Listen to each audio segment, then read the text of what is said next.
മായ ആത്മജ്ഞാനത്തിൽ ജിജ്ഞാസുവായ ഹേ ശബരി, പ്രണവത്തിൽ ഒതുങ്ങാത്തതായ അടങ്ങാത്തതായ തത്വങ്ങളോ അർത്ഥങ്ങളോ ഒന്നും തന്നെയില്ല. ഞാൻ കേവലം പ്രണവസ്വരൂപനാകയാൽ അവയെല്ലാം എന്നിൽ ഒതുങ്ങിയവയുമാണ്. സാക്ഷിരൂപനായ സദാശിവനും സർവവ്യാപിയായ വിഷ്ണുവും പ്രണവത്തിൻ്റെ അർത്ഥങ്ങളാണ്. അവ എൻ്റെ തന്നെ രൂപവിശേഷങ്ങളുമാണ്. വേറെയും പ്രണവത്തിന് അർത്ഥങ്ങളുണ്ട്. അവയെല്ലാം എന്നിലുണ്ടെന്ന കാരണത്താൽ എന്നെ ഉപാസിക്കുന്നത് പ്രണവോപാസനം തന്നെ.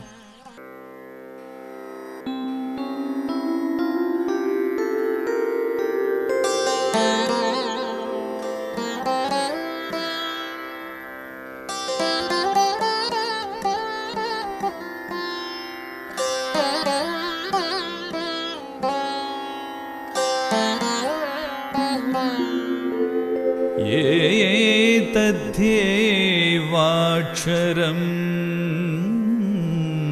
ബ്രഹ്മ, ഏതദ്ധ്യേവാക്ഷരം പരം,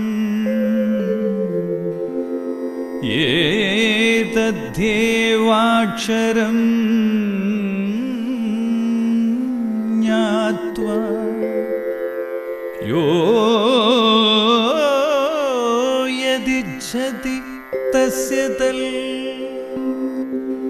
അക്ഷരബ്രഹ്മമെന്നു പറയുന്നതും താരകബ്രഹ്മമെന്നു പറയുന്നതും ഇതേ ബ്രഹ്മത്തെ തന്നെ. ഈ അക്ഷരബ്രഹ്മത്തെ വേണ്ട പോലെ അറിഞ്ഞവൻ എന്തു വിചാരിക്കുന്നുവോ അതെല്ലാം സാധിക്കും. പ്രാണിനാം സർവധർമാണാം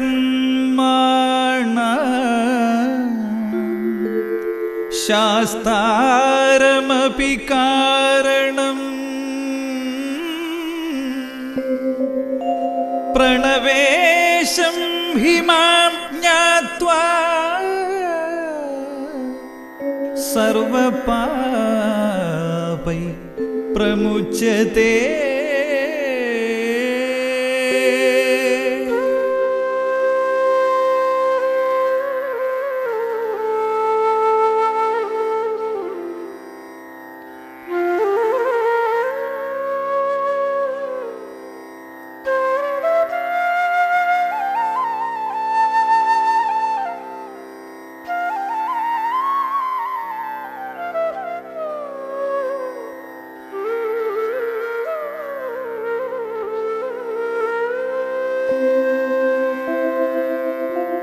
ജീവികളുടെ എല്ലാ ധർമ്മങ്ങൾക്കും കാരണവും നിയാമകവുമായ ആത്മസ്വരൂപിയും പ്രണവത്തിന് പോലും അതീതനും അതീശനും ധർമ്മശാസ്താവുമായ എന്നെ വേണ്ട പോലെ അറിയുന്നവൻ എല്ലാ പാപങ്ങളിൽ നിന്നും എന്നും മോചിക്കപ്പെടുന്നു.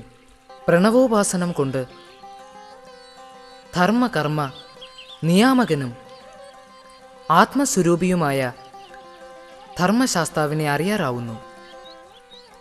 എല്ലാവിധ പാപങ്ങളിൽ നിന്നും താപങ്ങളിൽ നിന്നും കൈവല്യം പ്രാപിക്കും.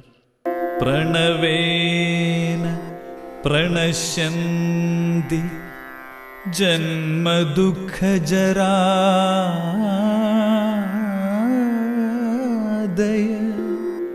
സുശീലേ പ്രണവേ ചിത്തം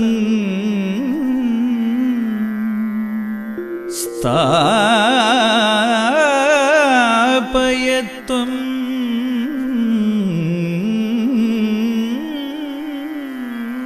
പ്രയത്നത. പ്രണവോപാസനം ഒന്നുകൊണ്ട് തന്നെ സമസ്ത സംസാര ദുഃഖങ്ങളും നശിക്കും. സ്വഭാവശുദ്ധിയുള്ള പുണ്യവതിയായ ഹേ ശബരി, നീ എത്ര പ്രയത്നിച്ചും ചിത്തത്തെ പ്രണവത്തിൽ അടക്കം ചെയ്യാനായി ശ്രമിക്കൂ.